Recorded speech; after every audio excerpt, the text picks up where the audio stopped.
The invitation to my cousin Victoria's engagement party felt heavy in my hands, though I already knew what it would say. Same as always, please use the service entrance. Staff and family assistants through the back door. Because that's what I was to them. The embarrassing cousin who worked in nightlife instead of following the family's prescribed path of law or medicine. The shame of the Bennett family according to my Aunt Charlotte. Are you really going? My best friend Marcus asked, watching me stare at the gold embossed card. After what happened at Christmas? Christmas. When my Uncle Richard had loudly announced that certain elements of the family should know their place. When Victoria had made me serve drinks because, you're used to it anyway, right Evelyn? I have to, I replied, straightening my simple black dress. They're still family. What they didn't know was that while they were dismissing me as a mere nightclub manager, I was building an empire. The Golden Hour wasn't just any nightclub. It was the first in what would become the most exclusive chain of members-only clubs in the country. But to them I was just Evelyn, the disappointment who'd walked away from law school to serve drinks to drunks. I arrived at Victoria's party exactly on time, walking around to the back door as instructed. The security guard, hired for the evening to keep out undesirables, smirked as he recognized me. Staff entrance is actually around the corner, he said. I'm family. He looked me up and down. Right. Family uses the front door.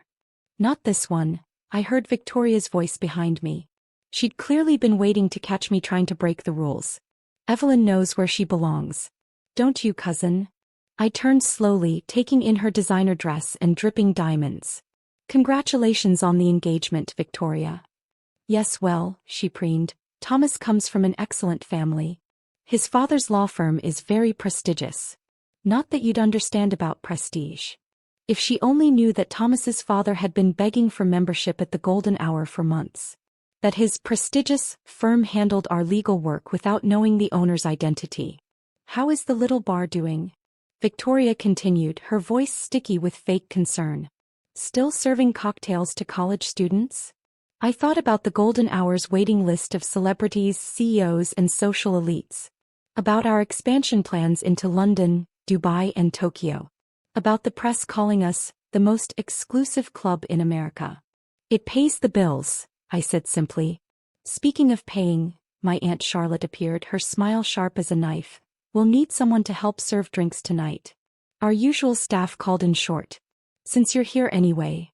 Of course. Why hire actual staff when they could humiliate me instead?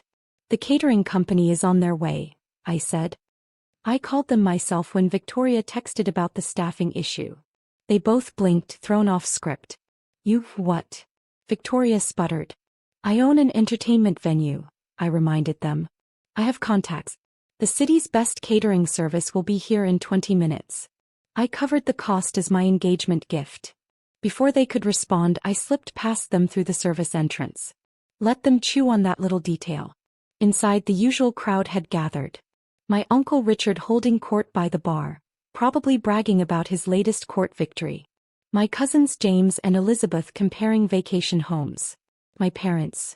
Well, they hadn't spoken to me since I left law school 3 years ago. Evelyn, my grandmother's voice cut through the chatter. Come sit with me, dear. Grandmother Rose was different. She'd made her own fortune in real estate back when women weren't supposed to run companies. She'd also been the only one to support my vision for the Golden Hour. Hello, grandmother. I kissed her cheek, settling beside her on the antique sofa. How are you? Better now that you're here. She patted my hand. I saw the article about your club in Forbes. Very impressive. I froze. You read that? She smiled wickedly. Of course. The Golden Hour, America's most exclusive secret. Though they don't know who owns it, do they? Just that it's someone young and female. No one knows, I admitted. It's better that way. Smarter, she agreed. Let them underestimate you. It makes the reveal so much sweeter. Across the room, Victoria was holding court, showing off her massive engagement ring. Thomas's family is so well connected, she gushed. They belong to all the right clubs. Except one, Grandmother Rose murmured, making me smile. The catering staff arrived precisely on time, professional and efficient. Victoria looked almost disappointed that she couldn't make me serve drinks. At least you did something useful, Aunt Charlotte sniffed as she passed our seat. Though hiring help is hardly an appropriate engagement gift. A silver service would have been more suitable. Leave her alone, Charlotte. Grandmother Rose's voice could have frozen fire. Some of us appreciate practical gifts. My phone buzzed, a text from Marcus.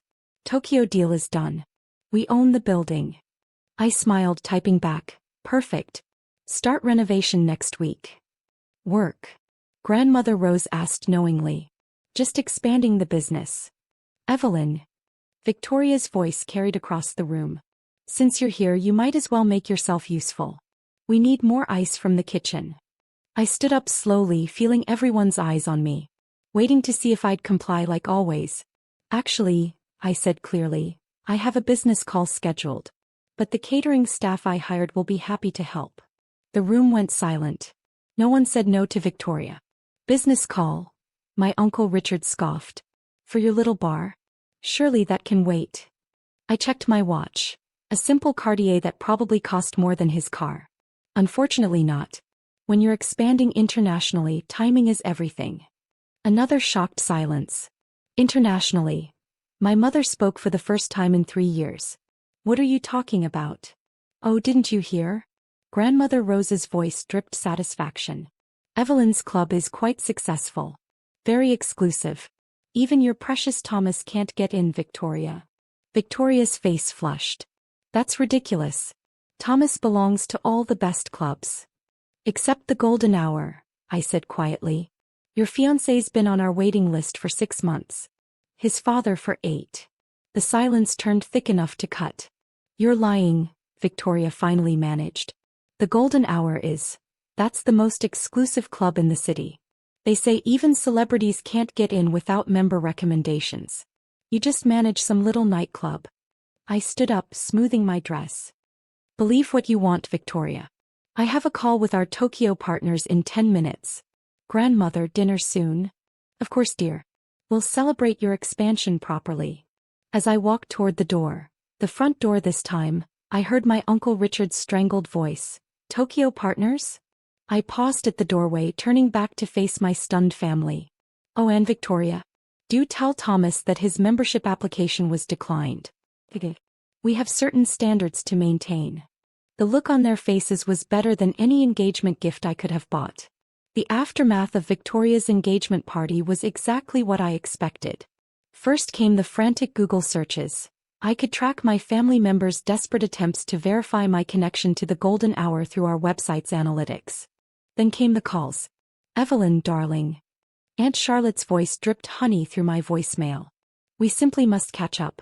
Perhaps over drinks at your establishment. Delete. Baby girl, my father tried next. Your mother and I have been thinking. 3 years is too long not to speak. Maybe we could stop by this club of yours. Delete. Victoria's message was my favorite. This is ridiculous, Evelyn. Thomas's father is a managing partner at Sterling and Wright. He doesn't wait for anything. Call me back immediately. I forwarded that one to Marcus, who ran our membership committee. Add another 6 months to their wait time, I instructed. The Golden Hour had become America's most exclusive club by being genuinely impossible to enter. Money couldn't buy membership. Status couldn't guarantee access. We had billionaires on our waiting list and refused celebrities at our door. Our members were carefully chosen. Innovators, creators, genuine thought leaders. Not social climbers with borrowed wealth and bought influence. Everything my family wasn't. 1 week after the engagement party, I sat in my private office above the Golden Hour's main floor, reviewing applications with Marcus. Your cousin Victoria's fiancé tried to bribe our doorman, he reported, sliding over an incident report. Offered him $10,000 to let them in for 1 night. I smiled, thinking of Thomas's desperation.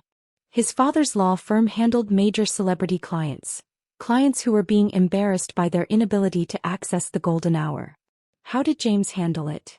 I asked, referring to our head of security. Took their picture. They're now permanently banned from even applying. Perfect. My phone buzzed. Grandmother Rose. Turn on channel 6, darling. Your aunt is about to embarrass herself. I flicked on the office TV just in time to see Aunt Charlotte being interviewed at some charity gala. Of course our family has memberships at the Golden Hour. she was saying smugly. My niece actually. The reporter cut her off. That's interesting, Mrs. Bennett, because the Golden Hours management just texted us to say that no member of your family has ever been granted access to the club. They seem quite certain about that. The camera caught Charlotte's face falling before she could recover. Well, I meant we're in the process of. They also added that the Bennett family has been permanently banned from applying for membership due to repeated attempts to circumvent their application process. I took a sip of champagne, enjoying Charlotte's very public humiliation. Our PR team was excellent at protecting our exclusivity. Your family's having a rough week, Marcus observed. Your Uncle Richard tried to sue us for discrimination. I laughed. How did that go? Our lawyers, his own firm by the way, explained that being entitled isn't a protected class. My phone buzzed again. Victoria, this time, you're ruining my engagement. Thomas's clients are mocking him because they can't get him into your stupid club. His father is furious. Fix this. I typed back. The back door is still available for staff positions. She didn't appreciate the irony. The next day my parents showed up at the Golden Hours front entrance during operating hours.